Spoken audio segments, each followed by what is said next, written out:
तर विद्यार्थी मित्रांनो, आजचा आपला सेतू अभ्यासक्रमाचा दिवस 24वा. मागील कृतीपत्रिका 22 आणि 23 एकत्रच होत्या. समप्रमाण आणि व्यस्त प्रमाण, direct variation, direct proportion and inverse proportion. आता आज आपण थोडा वेगळा टॉपिक अभ्यासणार आहोत. आज आपण बँकेचे व्यवहार, मागील वर्षी तुम्ही अभ्यासलेले होते बँक आणि सरळ व्याज, हा टॉपिक आहे. आणि आजचा आपला सब टॉपिक आहे बँकेचे व्यवहार. आता मागील वर्षामध्ये तुम्ही बँकेची 4 प्रकारची खाती आहेत: चालू खाते, बचत खाते, आवर्ती ठेव खाते आणि मुदत ठेव खाते यांचा अभ्यास केलेला. त्यानंतर आपण खात्यांमध्ये पैसे ठेवतो, कशासाठी ठेवतो, किती कालावधीसाठी ठेवतो आणि त्याचे फायदे काय, बँकेचा फायदा काय, बँक कशासाठी हवी आहे, बरोबर आहे. तर कोणत्याही देशाच्या अर्थव्यवस्थेत बँक ही महत्त्वाची सरकारमान्य संस्था आहे. एखाद दुसऱ्या दिवसासाठी जरी बँकांचे व्यवहार बंद राहिले तरी देशाची आर्थिक व्यवस्था तिला खीळ बसते आणि बँकेमुळे अर्थनियोजन करणे सोपं जातं. तसेच बँकेत आपण रोख रकमेचा भरणा करतो किंवा रोख रक्कम काढतो, यासाठी ही विविध प्रकारची खाती आहेत आणि ते आपल्याला एक्सरसाइजमध्ये जोड्या लावायला दिलेले आहे. तर आता आपण आपल्या इंग्रजी माध्यमाच्या कृतीपत्रिकेला सुरुवात करूया. Day 24 standard 1 topic bank and simple interest. Sub topic bank transaction. Concept types of bank accounts. First is current account. Current account. A current account is mainly for traders and those dealing in money on a daily basis.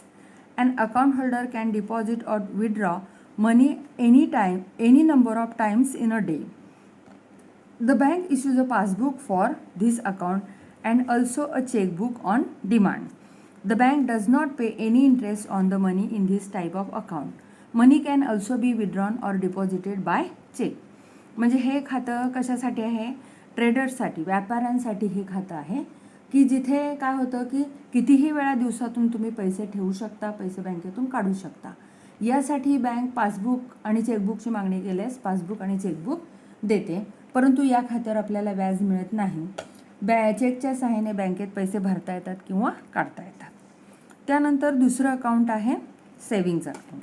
A person can deposit a minimum amount and open a savings account.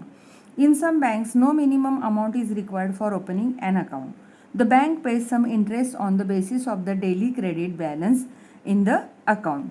There are some restrictions on how often money can be withdrawn from this account. For this account to the bank issues a passbook and on demand a chequebook. हे खातं कशासाठी आहे की आपल्याला ठराविक रक्कम बँकेत जमा करून बँकेत हे खातं उघडता येतं. पण काही बँकांमध्ये काही रक्कम नसली तरी पण आपण जमा न करता खातं उघडतो. या खात्यावर दररोजच्या जमा शिल्लकेच्या आधारे बँक आपल्याला काही व्याज देते आणि अनेकदा आपण ठराविक काळामध्ये किंवा किती वेळा पैसे काढता येतात यावर मात्र निर्बंध असतात. म्हणजे आठवड्यातून 2 वेळा पैसे काढू शकतो, रोज रोज आपण या खात्यातून पैसे काढू शकत नाही. आणि यासाठी सुद्धा बँक मागणी केल्यानंतर पासबुक आणि चेकबुक देते. त्यानंतर तिसरा टाईप आहे recurring deposit account. The account holder can decide the amount to be deposited every month in the account. याला आवर्ती ठेव खातं असं म्हणतात. दर महिन्याला तुम्ही एक ठराविक रक्कम बँकेमध्ये भरायची, आपल्या खात्यामध्ये भरायची. The bank gives an interest on the deposit which is more than that paid for the savings account. म्हणजे बचत खात्यापेक्षा बँक या खातेदाराला जास्त इंटरेस्ट देते, म्हणजे जास्त व्याज देते. आणि त्यामुळे काय होतं की बघा, such an account is a means of compulsory saving. याच्यामध्ये मात्र तुम्हाला खातेदाराला सक्तीची बचत करावी लागते. म्हणजे दर महिना तुम्ही जर 100 रुपये देत असाल तर तुम्हाला महिन्याला ते 100 रुपये भरावे लागणारच. त्यानंतर often it is convenient to have a joint account for say. म्हणजे आपल्याला इथे संयुक्त खातं पण उघडता येतं. उदाहरणार्थ for say husband and wife और guardian and ward etcetera. Beside accounts of business, partners, housing societies, trust of voluntary agencies etcetera are required to be operated by more than 1 person.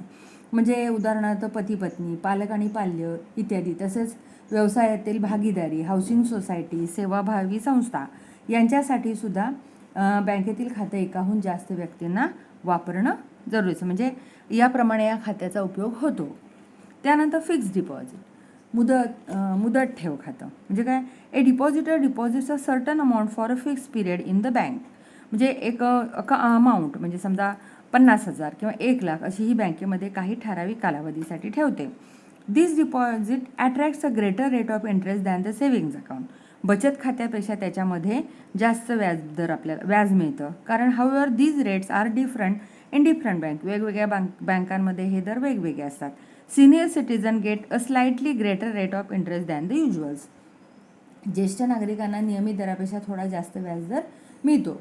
कारण या प्रकारच्या ठेवीवर बँक बचत खात्यापेक्षा जास्त व्याजदर देते, कारण काही मुदतीसाठी ती रक्कम बँकेमध्ये राहणार असते यासाठी. त्यानंतर आता match the following. Current account. आता करंट अकाउंट मीन्स वॉट, की an account holder can deposit or withdraw money any number of times in a day. ही झाली त्याची प्रॉपर्टी. म्हणजे ह्याची इथे मॅच झाली जोडी डी. त्यानंतर savings account. Savings account means what, की बघा काय करू शकतो ह्याच्यामध्ये. There are some restrictions on how often money can be withdrawn from this account.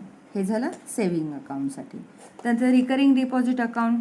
A certain amount to be deposited every month. प्रत्येक महिन्याला एक ठराविक अशी रक्कम भरावी जाते. आणि फिक्स डिपॉझिटसाठी काय बघा, a depositor deposits a certain amount for a fix period in the bank. काही ठराविक कालावधीसाठी पैसे भरतो. अशा प्रकारे हा आपण एक्सरसाइज पण सोडवलेला आहे. तर तुम्ही ही चारही खाते आणि ह्यांची जी माहिती आहे ती आपल्या वहीमध्ये लिहायची आहे. अशा प्रकारे हा एक्सरसाइज सोडवायचा आहे. धन्यवाद.